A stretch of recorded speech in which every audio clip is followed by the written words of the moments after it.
Entergy is proud to support programming on LPB and greener practices that preserve Louisiana. The goal of our environmental and sustainability initiatives really is to ensure that our kids and future generations can be left with a cleaner planet.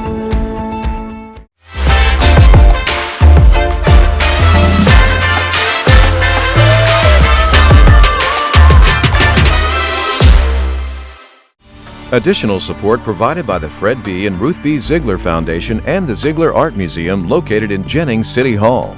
The museum focuses on emerging Louisiana artists and is an historical and cultural center for Southwest Louisiana. And the Foundation for Excellence in Louisiana Public Broadcasting, with support from viewers like you.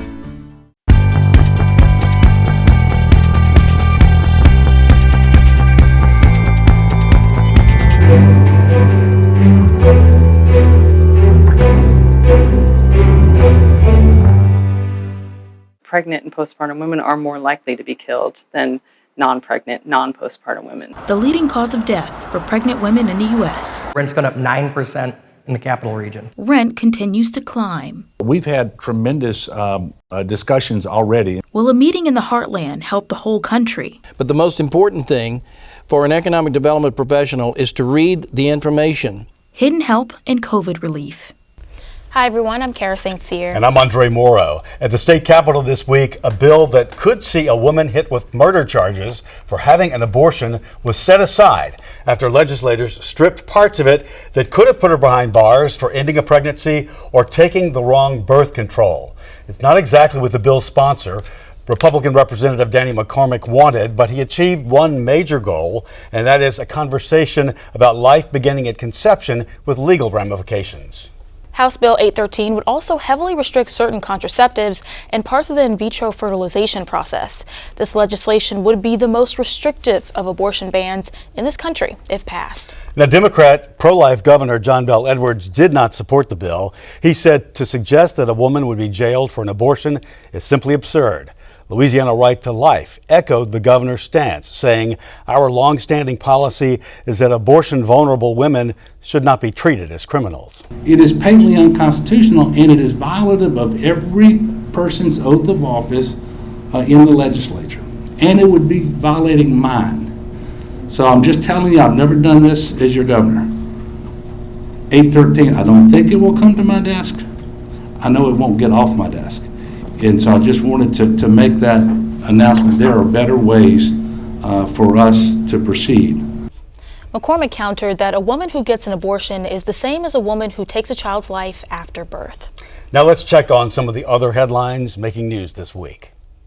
The Louisiana Supreme Court has ruled in favor of Tony Spell, the central pastor who continued to hold church services in defiance of restrictions Governor John Bel Edwards imposed to stop the spread of COVID. The justices overruled lower courts, saying the restrictions on gatherings and the stay-at-home mandates imposed were unconstitutional as they applied to Spell. State prosecutors charged 3 Louisiana State Police troopers of misdemeanor battery charges stemming from the 2020 arrest of Antonio Harris. They bragged in text messages that their whooping would give him nightmares. This comes amid increasing scrutiny of the agency and allegations of excessive force, particularly against black people. A resolution to hold the former head of state police, Kevin Reeves, in contempt is working its way through the Capitol. Lawmakers investigating the death of Ronald Green in 2019 want to charge Reeves for defying a subpoena and refusing to turn over handwritten journals. The lawyer for Reeves says his client cooperated and supplied journal information related to the case. It is exceedingly rare for state lawmakers to issue a subpoena, and Reeves will be able to mount a defense if necessary. At his funeral services this week, Louisiana Sheriff's Deputy Nick Toulier was remembered as a hero. Toulier survived an ambush by a rogue gunman in 2016, battling to overcome being shot in the head and stomach. At the time, it seemed unlikely he would live another day. A procession took Toulier's body from Baton Rouge to Denham Springs, where he was buried with full honors. Deputy Nick Toulier was 47. The state's top school board, Bessie, voted to waive traditional graduation rules for more than 1,400 students because of Hurricane Ida's impact. But a vote to grant waivers for about 2,400 pandemic-affected students statewide failed by one vote. The deadline for state income tax filing is upon us. The State Department of Revenue reminding us Monday is the day. Taxpayers can file returns at Louisiana File Online or submit with commercially available tax prep software or through your personal accountant.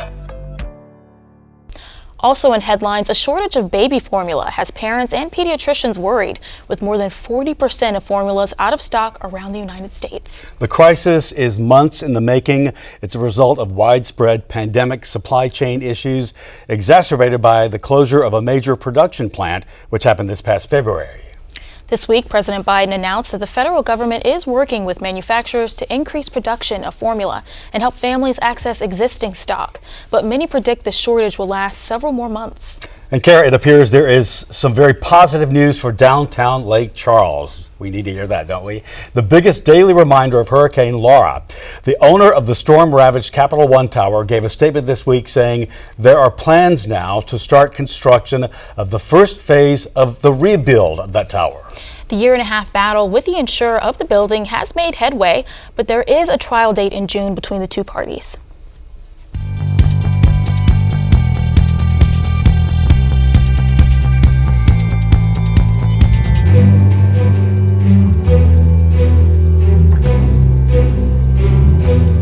In the United States, a pregnant woman, or one who's postpartum, is 2/3 more likely to be murdered than a woman who isn't.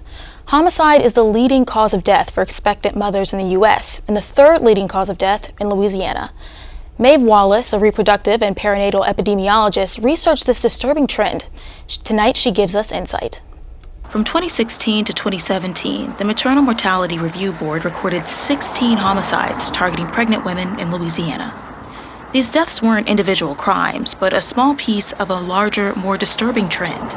My research has been following this issue for quite some time, probably a decade now, and showing that homicide is always among the leading causes of death among pregnant and postpartum women, both here in Louisiana, but also nationwide. So we look at homicide rates collectively and sort of identifying both that it is a leading cause of death among pregnant and postpartum women, and that pregnant and postpartum women are more likely to be killed than non-pregnant, non-postpartum women. Maeve Wallace is a reproductive and perinatal epidemiologist at Tulane University. She's one of the authors of a study published by Obstetrics and Gynecology highlighting the trends of maternal mortality. We sort of look at maternal mortality as being death during pregnancy or up to 1 year postpartum, 1 year from the end of delivery. And in terms of homicide, it's about 50-50. In the latest national analysis we did, about 50% of the deaths occur to women who are pregnant and 50% occur within that first year after delivery. Wallace's research shows that these women are usually murdered by an intimate partner or the father of the baby. Nationally, about 60 to 70% of these cases start out as domestic abuse. In terms of the individual characteristics, we see trends that show that adolescent women, so women and girls aged 10 to 19, have a much higher risk of being murdered compared to adolescents who are not pregnant or not postpartum. I think it was a six times higher homicide rate among pregnant adolescents compared to non-pregnant adolescents. There's also extremely higher rates of homicide among Black women who are pregnant compared to Black women who are non-pregnant. And so that sort of added risk that pregnancy confers is really acute for both adolescents and Black women in particular. And it's likely the number of homicides reported is undercounted. It's hard to know a lot of times when you're looking just at the death record, whether or not the woman was pregnant. And so the certifier, the person who fills out the death record, would have to find evidence of a pregnancy during autopsy.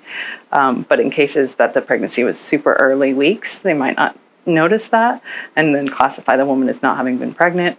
Or if it was a postpartum case and perhaps the woman wasn't in custody of her children, so people show up and they don't see that this woman has a baby under 1, wouldn't classify her as postpartum. The 2020 statistics haven't been released yet, but Wallace says it's likely that the deaths have increased since the pandemic's crime surge. And we know 2020 was a year that saw increases in homicide rates of the general population, increases in gun violence, increases in economic disruptions because of the pandemic. So it wasn't surprising, but it was a larger increase in homicide rate among pregnant women compared to the increase that was smaller among non-pregnant women. And a big increase in the number that involved guns. So it was up to 80% of the cases that occurred nationally in 2020 were by gun. For things to change, improvements must be made outside of the hospital. Wallace's research shows that restricting access to guns and individual carry can reduce instances of homicide. Domestic violence screening is also an effective measure. Wallace is continuing her research and focusing on preventative measures to reduce the number of homicides.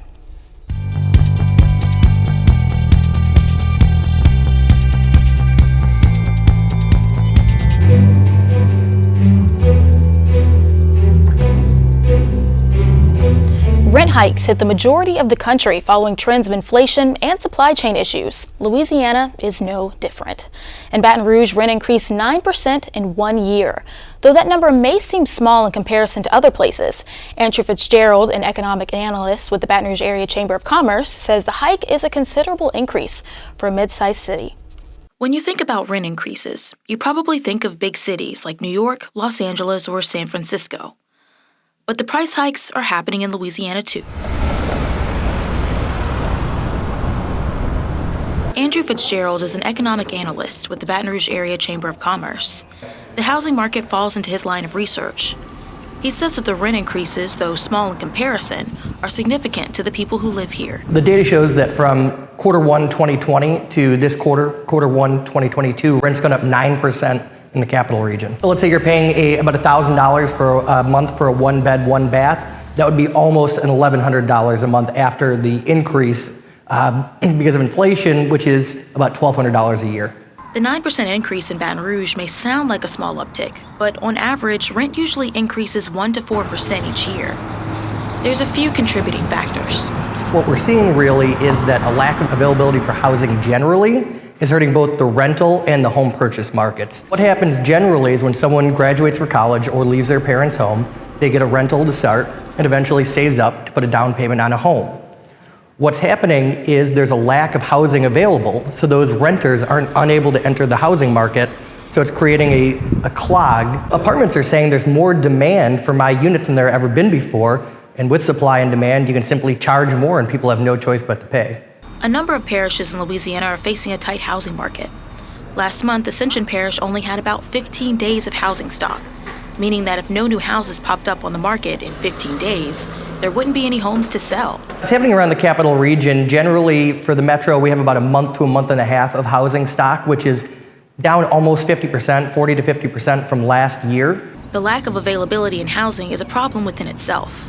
I'd love to tell you that there's an easy answer to it. There isn't. Wesley Moore, real estate appraiser with Cook, Moore, Davenport & Associates, says the number of people in one household is shrinking, plus home ownership is more difficult to come by. When there's more cash in the market through PPP money, through the stimulus payments that just flooded, all that cash, and we're talking about the money supply increasing, U.S. money supply increasing by more than 50% since COVID started. Less houses available for sale forces more people to rent, dropping apartment vacancies and ultimately raising the price. Fitzgerald says that shifting rent downward will take a while, but it can even itself out. The federal government's doing one thing in terms of raising interest rates by the Fed. If it costs more in terms of interest, that'll be a higher monthly mortgage payment everybody would have, so it discourages people from purchasing homes. In addition, just getting more supply out there of both apartments to rent and houses to purchase.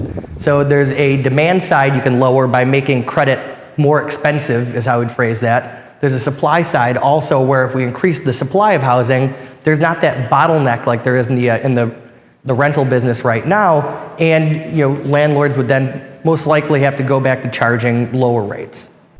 Moore says that apartment complexes need to stay at a 93% occupancy level to bring in more tenants and compete with other complexes. But because of rent increases, more people are staying put, continuing the cycle all over again.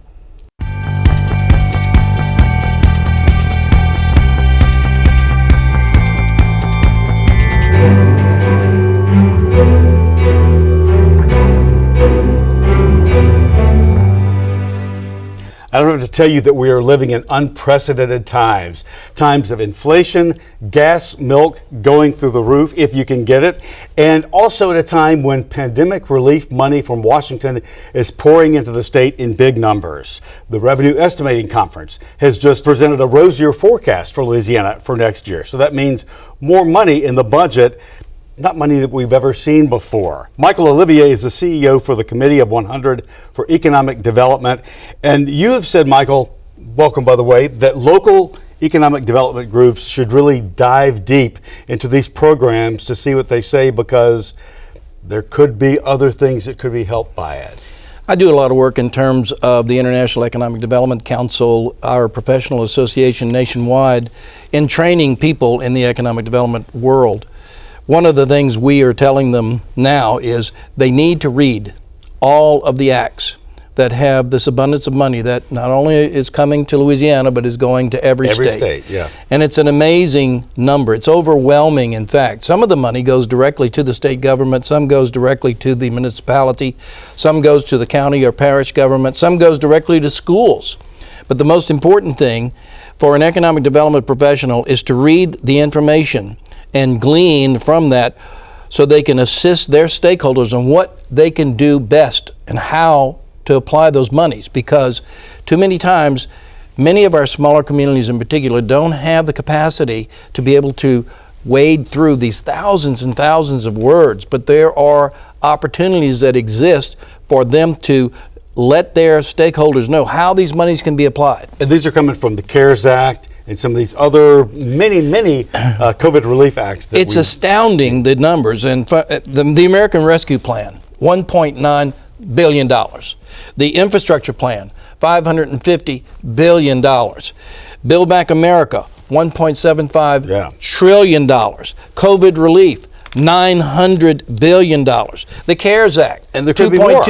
And there could be more. The point is, we have some of our people that received money last year haven't spent it. That money's going to have to be returned back to the federal government. It's one-time money. It's one-time money.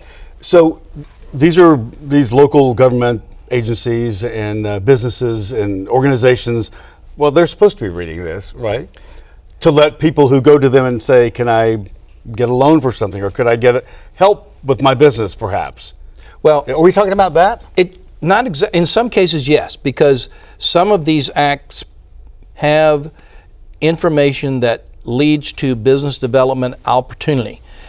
Much of it, though, is to lead communities to build back better. I'm going to use their term. Right. So they can improve the broadband system, so they can improve water and sewer systems, infrastructure, roads, bridges. Well, that means business opportunity for people in construction, people in technology. All sorts of jobs can be created from that. So it's an economic development project. And broadband money is earmarked for broadband. Absolutely. But there could be even more than that, you're saying. There is more than that. Okay, there is more than that. There is more than that. And it's amazing to me the things that you find in there. Some of them you scratch your head saying, why is that in there? You've said you've never seen this before. Never. I've been in the business for 40 years.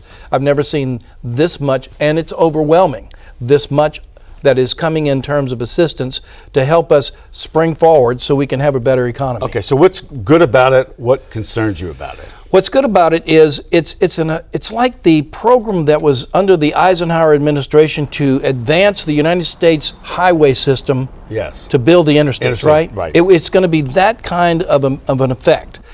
The big deal is, how in the heck are we going to pay for this? How do we pay for it? Okay. Yeah. But if how it's do we being pay given for to it? you, it's being given to us, but somebody's got to pay for it. All right. Which means my grandchildren, yours, at the bigger level, they're going to be paying for it later. Washington printing money is what you're saying. Yeah. Ultimately, but it does come into the state, one-time deal, huge opportunity. But again, people who need to know these things really need to know it so they can tell the community and take the greatest advantage. Otherwise, the money goes someplace else. And this is not, much of this is not money that is requiring a match. Some of it is, but some of it is not. It's just a direct grant. And by the way, you don't have to make the grant application. It is just sent. It's sent to you, right. But there will be things you have to fulfill. Absolutely, there are strings. With any grant. Absolutely. Michael, thank you so much for coming here and talking about this. If you want to read what's in these plans, you can do a keyword search for COVID relief funds or pandemic relief. There is plenty of detail about the CARES Act and the other plans.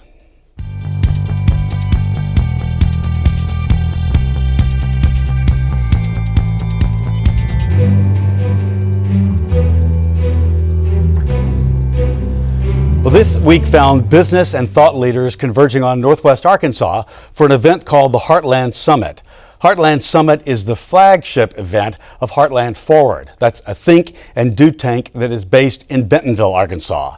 This is an area that boomed years ago. It's when Walmart expanded its world headquarters, which were already there. Governor John Bel Edwards was one of the governors at the event. This was a part TED Talk, part entertainment, part Arkansas Tourism Expo. Hi, Governor. Glad you could join us from this expo. You know, the Heartland region is the middle 20 states of America. Why is it said that this region is at the epicenter of our biggest challenges, but also biggest potential? Well, I know as it relates to Louisiana, we know that the best way to get materials in and out, goods in and out of the center third of the United States is through the Mississippi River. Obviously, we are strategically positioned at the mouth of the river. We have 6 Class 1 railroads, the only deep water port in the country to have 6 Class 1 railroads. We have the interstate system and the river itself to move goods up by barge and otherwise. And so we are here in Bentonville, Arkansas, as they talk about the Heartland and the opportunities that it presents for more investment and job growth, career opportunities here, and just enriching the lives of the people who are already here, but also bringing people from elsewhere in the country and from around the world to settle in America's heartland. There's tremendous opportunities for Louisiana as well. And so that's why we're here at the invitation of the Walton family. This afternoon, I get an opportunity to sit on a panel with Governor Asa Hutchinson, the governor here in Arkansas, my friend, to discuss ways that we work together, both as it relates directly to our states, but more broadly speaking as well. So this is a great opportunity, I think, for me to try to position Louisiana to be in a better place going forward and take advantage of all that's happening here and elsewhere in the heartland of America. Yeah, of course. And you know, one thing about that part of the country, Northwest Arkansas, is that it's not on a coast, but it fashions itself as hip and with it. And it's where Walmart decided to put its roots. And since then, that area has grown tremendously. Of course, the University of Arkansas is not far from there in Fayetteville. But what is it that it would take for Louisiana to attract a Walmart type business? And is that what's essential to bring to a region to see such growth that they've had there? Well, obviously that would be very helpful if we were able to attract more businesses like Walmart to Louisiana. But what we have to do is we have to grow the businesses that are already here. That's what happened with respect to Walmart. Walmart didn't come in from somewhere else to Bentonville, Arkansas. It was a business that started here. And in fact, the very first Walton store, it wasn't even called a Walmart. It sits about a block from where I am. It was a five and dime store. Right. So growing the businesses that we have and taking advantage of those opportunities, but also playing up the unique opportunities we have in Louisiana, and how you can move there, be successful, no matter what your field is. It could be advanced manufacturing, it could be tech, whatever. But there's no place with a more unique and better history and the culture, the food, the entertainment, all of that in Louisiana. I think will help us to continue to draw people in and grow our economy that way organically. Even as we do reach out and try to get companies to invest, especially in clean energy, which we are having tremendous success with right now, because we want to be an energy leader 4, 5, 6 decades from now, as we have been over the past 100 years. But we know that landscape is going to change, and the transition is underway away from fossil fuels and to renewables and clean energy. So we're trying to make sure that we're bringing in companies to take advantage of that, and those skill sets and the experience we have in Louisiana transfer directly. Yeah. Governor, give me a feel for just what is happening from hour to hour there, and what you're seeing with business leaders, governors, entertainment. It's a big show that's being produced there. No, it is. And so the Walton family's done a wonderful job. They've been doing this since 2018. Took a couple years off for COVID. But we've had tremendous discussions already. And we've heard from people like Jamie Dimon, folks who are venture capitalists, people who are Grammy Award winning artists who now are involved in education. Some of the top CEOs who are practicing physicians talking about transforming healthcare in the United States so that we can both save money and be healthier and happier. All of these things, we're having discussions about the environment. But one of the things that I think is most important about this particular summit is there's ample opportunity for one-on-one conversations with all of these same people, because it's a relatively small group of people here that have been invited. So you have an opportunity to meet with them all, and I get the chance to sell Louisiana to them and hopefully get them interested in investing and helping us in Louisiana, where we have a particularly challenging set of challenges that we're dealing with, especially as it relates to the 5 hurricanes during the COVID period. Of course. So this is just a tremendous opportunity, and then world-class entertainment as well. Best of success bringing back some great ideas and maybe some investors to our state. Well, thank you. We're working on it. Yes, sir. Thanks for talking to us. I appreciate it. Thank you, Andre. And everybody, that is our show for this week. Remember, you can watch anything LPB anytime, wherever you are, with our LPB PBS app. You can catch LPB news and public affairs shows, as well as other Louisiana programs you've come to enjoy over the years. And please like us on Facebook, Twitter, TikTok, and Instagram. For everyone here at Louisiana Public Broadcasting, I'm Andre Morrow. And I'm Kara St. Cyr. Until next time, that's the state we're in.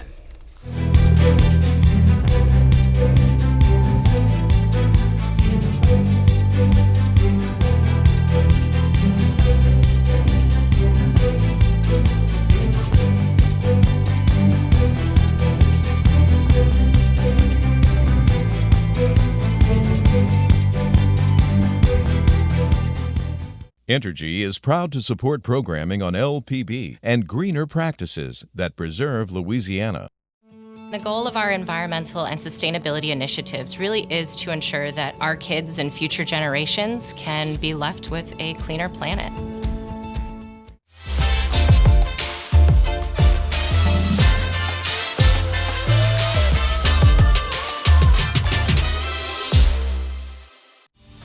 Additional support provided by the Fred B. and Ruth B. Ziegler Foundation and the Ziegler Art Museum located in Jennings City Hall. The museum focuses on emerging Louisiana artists and is an historical and cultural center for Southwest Louisiana. And the Foundation for Excellence in Louisiana Public Broadcasting, with support from viewers like you.